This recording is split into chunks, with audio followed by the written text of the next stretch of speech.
Hey, in today's English lesson, I'm going to teach you 5 English idioms you've never heard before. Are you ready? Well then, I'm teacher Tiffani. Let's jump right in. The very first English idiom is be in a tight spot. Again, be in a tight spot. Excellent. Now, this just means to be in a difficult situation. So I want you to think about it like this. Imagine you had a shirt, your favorite shirt, and every time you wore this shirt, you felt good about yourself, but all of a sudden, you started gaining weight.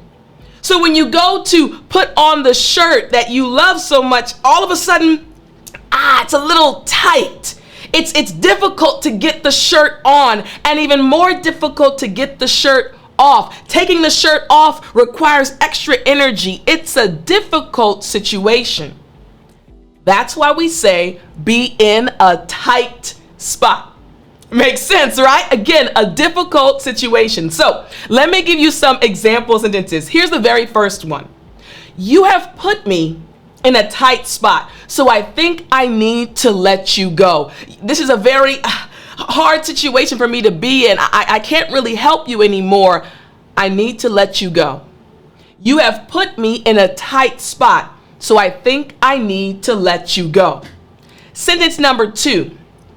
Her divorce put her in a tight spot, a difficult situation, but she is doing better now. It makes sense?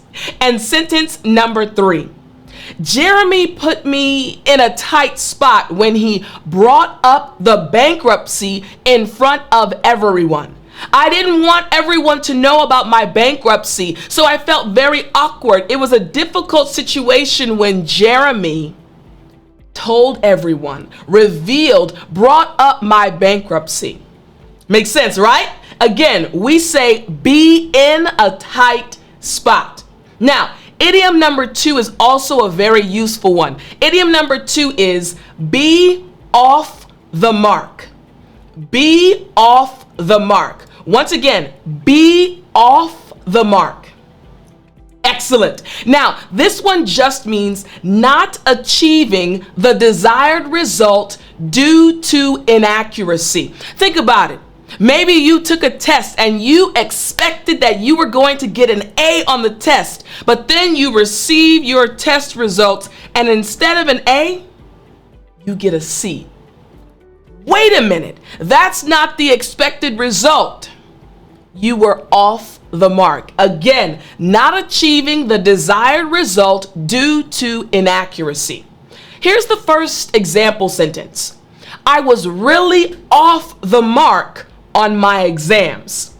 You got that one right? Number 2, his efforts were off the mark. He didn't achieve the desired result. His efforts were off the mark.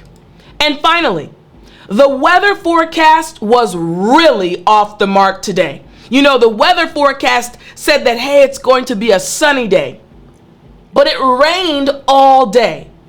The weather forecast was really off the mark today. Make sense?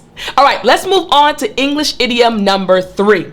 English idiom number 3 is bend over backward. Bend over backward. I want you to repeat after me.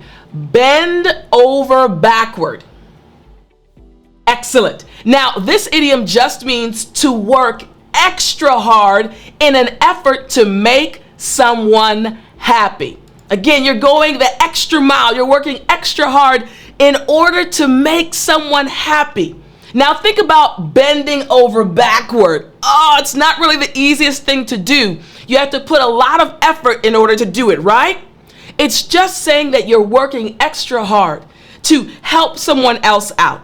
In English, we say bend over backward. Now, check out this example sentence. Jamie's husband constantly bends over backward for her. He loves her so much, whatever she wants. Even though he comes home from work extremely tired, he will go right back out to get her some flowers, to get her the food that she wants. Why? Jamie's husband constantly bends over backward for her. He worked extra hard. He works extra hard in an effort to make her happy. All right, sentence number 2. I bent over backward for that guy, and he still treats me poorly. I worked hard. I put in my best effort, and yet he still treats me poorly. Again, I bent over backward for that guy, and he still treats me poorly. And what about sentence number 3? I only bend over backward for family. I only put in an extra effort for my family. Once again, I only bend over backward for family. Makes sense, right? Okay, let's check out idiom number 4. Idiom number 4 is bite off more than you can chew. Bite off more than you can chew. I want you to repeat after me. Bite off more than you can chew. Excellent. Bite off more than you can chew. Now, this just means to make a commitment you cannot fulfill. You tell someone, hey, I got you. I'll make sure to complete all of the things you asked me to complete. And then you realize, oh my goodness, I'm not going to be able to do what I said. I bit off more than I can chew. To make a commitment you cannot fulfill. Hey, I'll record a video for you every single day. Wait a minute. I'm a little too busy to do that. I bit off more than I can chew. Make sense? All right, let me give you an example sentence. Here we go. I think I bit off more than I can chew with this new job. I think I bit off more than I can chew with this new job. Next, I need to expand my company, but I don't want to bite off more than I can chew. I want to get bigger, but I don't want to make a commitment that I cannot fulfill. I need to expand my company, but I don't want to bite off more than I can chew. And this one. He is about to bite off more than he can chew by marrying Sabrina. I don't think that's a wise decision. This might be a little bit much for him. He is about to bite off more than he can chew by marrying Sabrina. You got it, right? Okay, now let's move on to idiom number 5.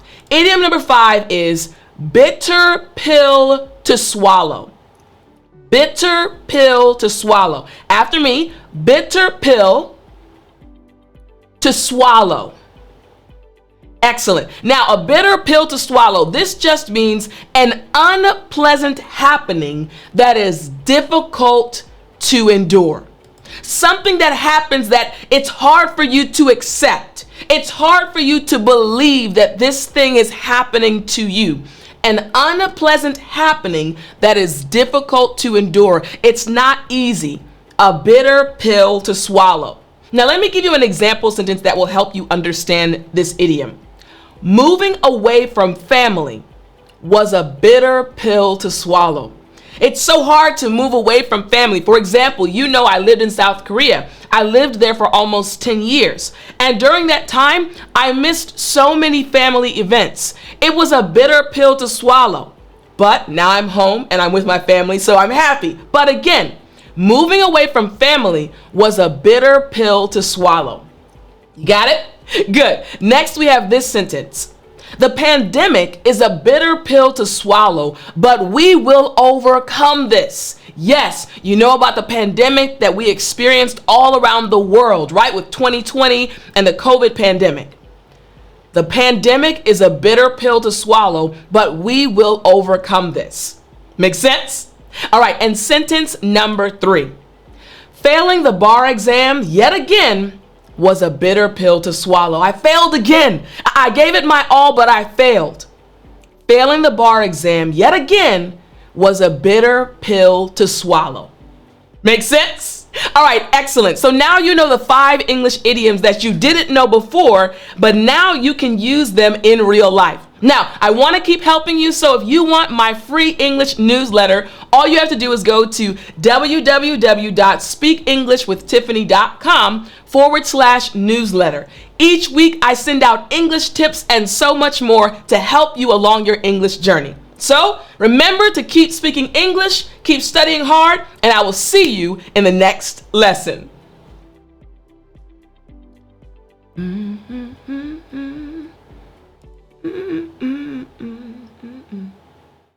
You still there? You know what time it is. It's story time. Hey, I said it's story time.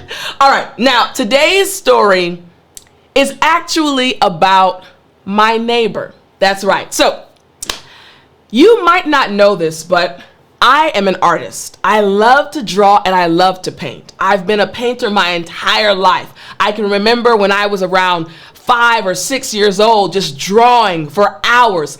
I have always enjoyed drawing and painting. So when I moved into my new apartment and I had set everything up, I walked into my bedroom and it looked perfect. But I realized that one thing was missing. I realized that I didn't have an art table. I didn't have an area in my bedroom where I could be creative and express myself. So I decided to purchase an art table.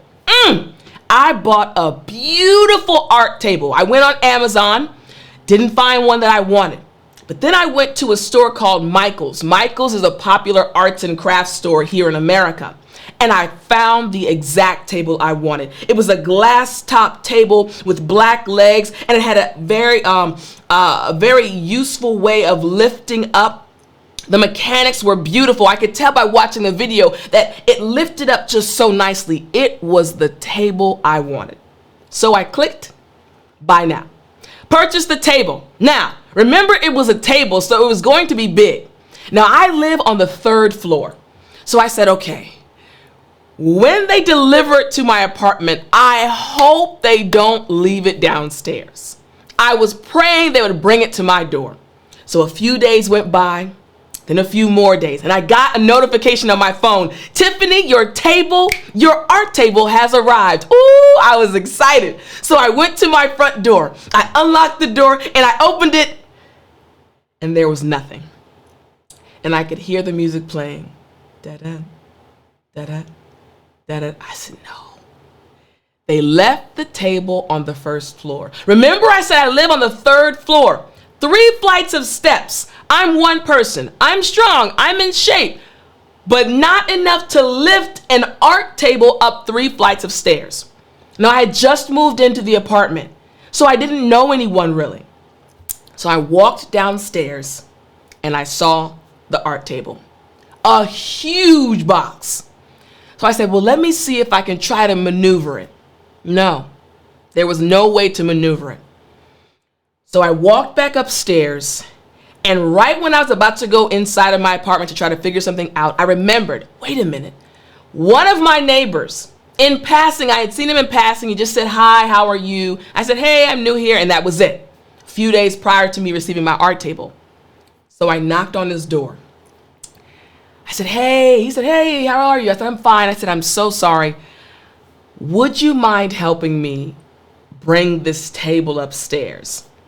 His response, of course, sis, no problem at all. It kind of caught me off guard. Remember, he didn't know me at the time, but he was so happy and so willing to help me. So we went downstairs, we both lifted up the table, and we brought it back up to my apartment. Now, I couldn't get it into my apartment at all. So he brought it into my apartment. Again, I didn't know this guy. He brought it into my apartment, and he set it at the door. He didn't come in too far. And I said, thank you so much. He said, sis, anytime. We're here to help each other. And then he walked out. And I thought about this situation for a while. We live in a world, in a time where many people are separated, right? At the time, we had just come out of the pandemic, and people were very nervous about being around each other, right? Because you could possibly get COVID, and people were nervous about, hey, is this person okay? Are they sick or not? But this gentleman was so kind. He helped me without asking for anything, without hesitation. And since that time, we've become good friends. He's still my neighbor. He and his family, his wife, his kids, they're very nice. And I just thanked God so much for his kindness that night. And now I have an art table in my bedroom, and I love it. So remember, you can help someone out and they will appreciate it so much. I hope you enjoyed today's lesson, and I'll talk to you next time.